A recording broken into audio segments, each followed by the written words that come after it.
ఫలూడా తినాలనిపించి మన పాలిక్లినిక్ రోడ్‌లో ఉన్న జెర్సీ ఫలూడా పాయింట్‌కెళ్ళాననమాట. మనోడు చేసే విధానం అయితే మాత్రం చాలా నచ్చింది. చాలా హైజీనిక్‌గా గ్లౌస్ ఏసుకొని చక్కగా నీట్‌గా చేస్తున్నాడనమాట. చాలామంది అంటారు షుగర్ పెరిగే ఐటెమ్స్ తింటున్నారు. కూల్ డ్రింక్ రీలోడ్ పెట్టా కదా! ఏదైతే ఉంది షుగరేగా ఏదైతే ఉంది అని కామెంట్స్ వచ్చినాయి. అయితే నైట్ ఫుడ్ తిన్నా. ఇది ఉంది కదా! దీనికి దగ్గర దగ్గర 300 క్యాలరీస్ ఉంటది. ఇక నైట్ ఫుడ్ ఏం తినకుండా జస్ట్ ఇది తిని స్లీప్ వేస్తే క్యాలరీస్ సెట్ అవుతాయి. షుగర్ హైక్ కూడా అవ్వదు. ఎందుకంటే ఇప్పుడు మనం ఇది తిని మళ్ళీ రైస్ ఏమన్నా తింటే షుగర్ పెరుగుతది.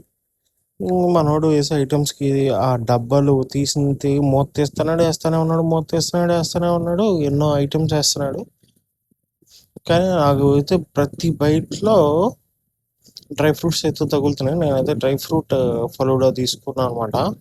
చాలా వరకు డ్రై ఫ్రూట్స్ తగిలినాయి అనమాట. కొన్ని చోట్ల డ్రై ఫ్రూట్స్ ఫలూడా తీసుకుంటాం జస్ట్ ఓన్లీ పైన వేస్తారు. కానీ మనోడి దగ్గర మాత్రం మొత్తం ప్యాకెట్ అదే గ్లాస్ మొత్తం ఉందనమాట ఫలూడాలో డ్రై ఫ్రూట్స్. ప్రతి bite dry fruits, ice cream 2 బాగా ప్రతి బైట్‌లో తగులుతున్నాయి. చాలా బాగుందన్నమాట. మీరు కూడా ఎప్పుడైనా ఇటు సైడ్ పాలిక్లినిక్ రోడ్ సైడ్ ఏమన్నా వస్తే ట్రై చేసి టేస్ట్ ఎట్లా ఉందో కామెంట్ చేయండి.